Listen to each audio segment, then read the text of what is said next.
How's it going, guys? My name is Majid, and in today's video I'm going to be doing a review on the Carista OBD adapter. Now this works for a lot of different makes and models out there, but today I'm going to be doing the demonstration on Audi A4 B8 model. It's my personal vehicle, and I do have a code it's showing a check engine light, so I thought this would be the perfect time to do a demonstration of this particular product. If you want to see the whole review, make sure to stay till the end and subscribe to the channel for more upcoming reviews on different automotive and technology related products. So without further ado, let's begin this review. The Carista adapter comes in a nice little clear case. Take off the lid and you'll have the adapter which has a Carista logo on it as well as the name, and that's basically it. It's a plain adapter. Now once you have the device, you can put this on the OBD port of your car. Mine's underneath the steering wheel, and that's basically it. You'll see the light turn on and you're good to go. Alright guys, so I've taken the adapter, plugged it into my OBD port on my car, and turned on the ignition. Now the car is not on, just the ignition's on. This adapter is really cool. It works really quickly, and it basically comes with an app that you can use for iOS or Android. For this particular demonstration, I'm going to be showing you the app on my Android phone, and as you can see, it's laid out really well. The way that they've made it really easy to use is really nice to see. Three options given to you are diagnose, customize, and service. Also, you do have this menu available that has some other options if you choose or you need those, like for example emailing customer service, help, and checking supported vehicles, always important. So on my particular vehicle, I do have a check engine light. So for this example, I'm going to show you diagnose, and at this point what it's doing is it's communicating with the adapter, who is then talking to the onboard computers to get back a list of all the codes that have been triggered and stored on the vehicle. So as you can see, it's very quick. It came back with 8 faults, codes, and it lists them out pretty nicely. As you can see, there's a code P0299, which is unfortunate, but it's there, and it has a description right beside it. So turbocharger, supercharger, under boost condition. I guess it goes through and sees how many times it's come up to see if it's actually just a one-time thing or if it's a permanent code, and it is. There are a few other ones that I actually know about, and they're not a big deal, so I've just left them, but this one's kind of interesting. So from here you can choose to, once you've gone ahead and fixed the problem, if that's what you're doing, or you know, it was something that happened at one point and you just need to reset it, you can reset all the codes, or choose to leave them there and take it to your mechanic for, you know, further inspection and actually fixing whatever issues that may arise. Now these codes, they don't really give you, this application doesn't really give you too much more information about the codes. It doesn't tell you how many times they've come up, any other information about the vehicle at the time, when they were triggered.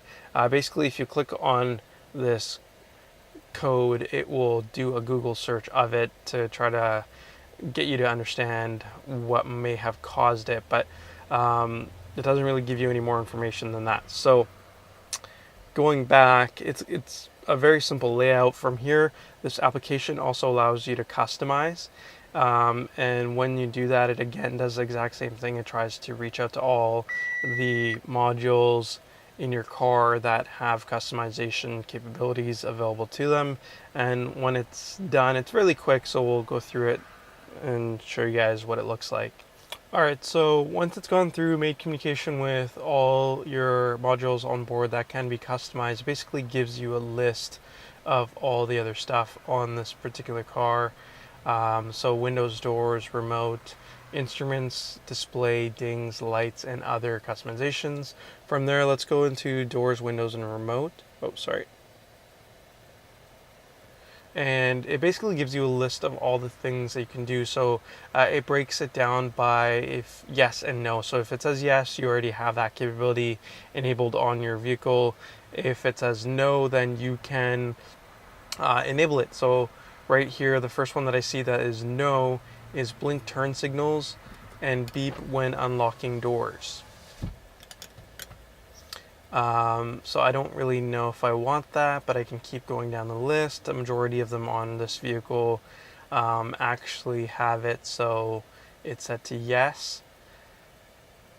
But there are a few that I found right here. So the first thing you'll notice is open close driver's window via remote or key. It's set to no. I'm going to set that to yes and save.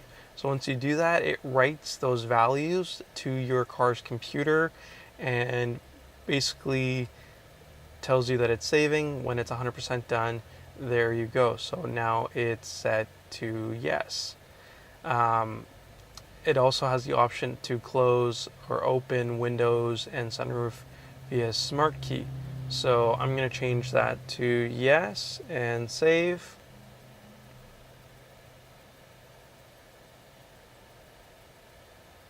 And over here, even though it said it was set to no, it's saying that it's rejecting it. So for whatever reason, it's not working. It could be because I already have something like that enabled. So I'm going to click OK and go back. So no worries there. Just keep going down the list. If you have a list that has a lot more no's, then you can go through and enable those. Of course, it has stuff like auto fold side view mirrors. You have to have power folding mirrors in order for that to work. I unfortunately don't, so I can't take advantage of that. So it's basically a list form, and it's super easy. Choose what you want, change the setting to yes, and you should be good to go. Now, there's a bunch of other stuff. Go down all the lists and you'll find a ton of options that have been pre-built into this that make it super convenient for you to go and customize your car depending on what you're doing. Now, the last option on the main page is service. I think this is one of the most important ones for someone to actually buy this particular adapter and get this application. When you go into service, it also does the exact same thing. So it talks to the computers on board.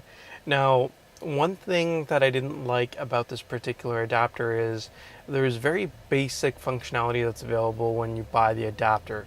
You have to either get a yearly subscription or a monthly subscription to get the pro version enabled to do some of these service resets. Now, the point of getting something like this is not only to know what codes are happening on your car, but also if you're a DIYer, to be able to utilize this adapter to reset codes once you've actually completed the work. And you can do that, you just have to pay for some of the stuff. So what it can reset for you is the service indicator reset, the electronic parking brake service. So it's, if you're doing your rear brakes, you are capable of putting this in electronically, basically what the dealers and what Vetcom does as well.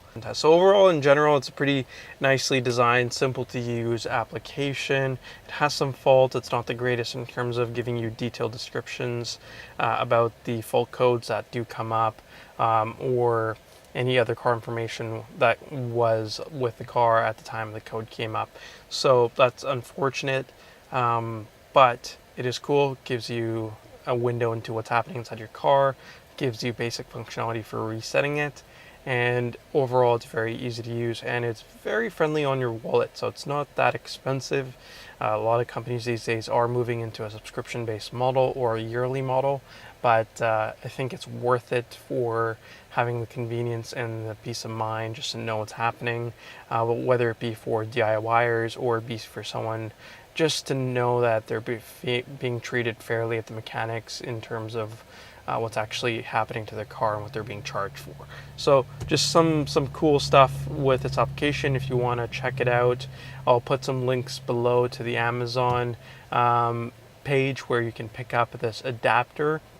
And if you like this video, guys, leave a comment down below. Make sure to click that thumbs up button. And if you want to see more videos in the future, make sure to subscribe to my channel. I'll see you next time. Thanks for watching. Apparently, but a lot of people don't like it, so you can turn that off.